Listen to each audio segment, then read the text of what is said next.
Hope I'm right away. Don't forget to like and subscribe, like and subscribe, like and subscribe. Hit the notification bell so you know when I post a new video, and share the video with a friend.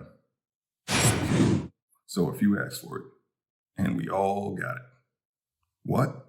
Protests. Protests, that is. A few said that we need to hear more, and we need more protests. So now we get the NBA, NFL, both jumping in headlong into the protest virtue signaling world. The NFL put, it takes all of us, and end racism in end zones. The NBA put Black Lives Matter on the court. Well, we're done. Everything's taken care of. They wrote it down on the ground. What else needs to be done? The NBA went so far as to boycott themselves for 2 whole days. I mean, unfortunately, the boycott was so short that by the time I found out about it, the games were back on and I didn't even realize I'd missed anything. Trats. NFL players decided we're going to link arms or stay in the locker room during the national anthem, or we're going to take a knee during the national anthem. Okay. So what has that gotten us? Well, the NBA, after a long boycott, got the owners to concede to using their venues as polling places for the election. Somehow I feel like they could have probably gotten that done without the spectacle by just asking the owners. I'm not sure if you noticed, but the owners tend to be lockstep with whatever the players want. The results are in, and Americans stuck in their home with not much to do, who would love some form of entertainment, got it. And upon seeing how much of the entertainment was going to be infused with politics, they voted. They voted with their remote controls. They voted with their wallets. As for the remote controls, the NBA, despite having several really good series, ratings are down by almost 40% over the last 2 years and 27% just from last year.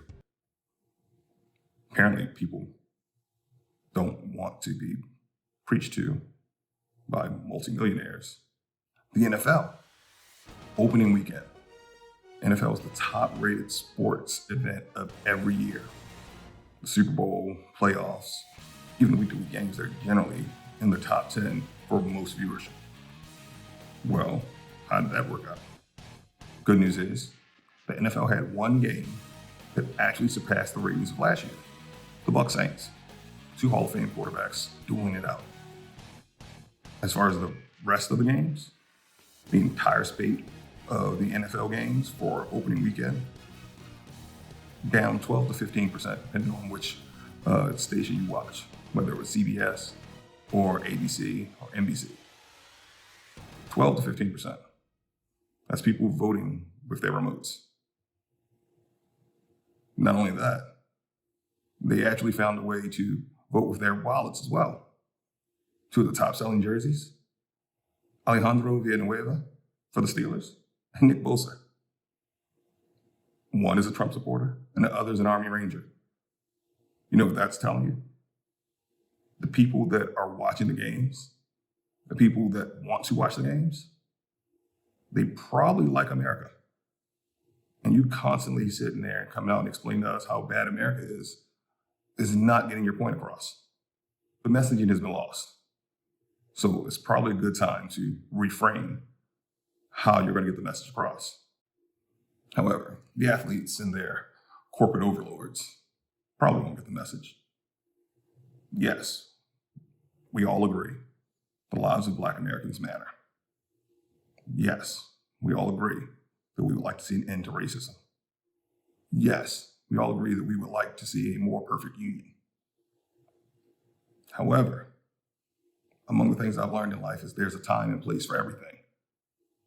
And unfortunately, a football game, baseball game, basketball game is neither the time nor place to get your message across. Take a moment to like and subscribe. Many of you watching the video aren't actually subscribed. So subscribe, hit the notification bell. How about this?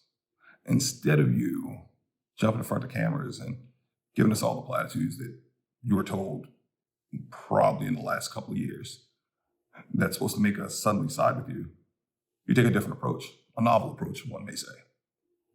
You actually go out and do the work. You go into the communities that you claim to speak on behalf of. You spend time there. You learn what the needs of the citizens are. And then you actually put some thought into how you can get their needs met. Not a platitude, not 20 cameras on you for a 3-minute soundbite, and then you go back to your palatial estate. No, you actually go in and do the work, not just write a check. You educate yourself on some of the problems facing those communities. And not only the problems facing the communities, but what have been solutions proposed in the past? Were they successful? If so, are they still in effect? If not, how could they be fixed to make them work better? You have a platform. People are willing to listen to you. However, just like you're not going to listen to the average citizen explain to you how you can become better at your preferred sport of choice, you're probably not going to get them to listen to you about how they can change America based on your views. What you're going to probably need to do is educate yourself on what your beliefs are and be able to have a rational argument about it without it devolving into you taking character shots at people who disagree with you. People that disagree with you can't all be evil and wrong. That's statistically impossible. So once you can actually articulate an argument and explain why your version is better, you're not going to get many people to come to your side. The only people you're going to get are the ones that were already there. It goes back to empathy. The problem with empathy in politics is that you're generally going to be more empathetic with those whom you already agree. So people that already agree with you will listen. If you want to bring anyone else along, you need to consider how you approach the issue. Your solution has to not just be about passion, but solutions and action. Set smart goals. And then you'll probably bring a lot of people along with you. I'm willing to join. Take a second. Hit the subscribe button. Corporal Randall.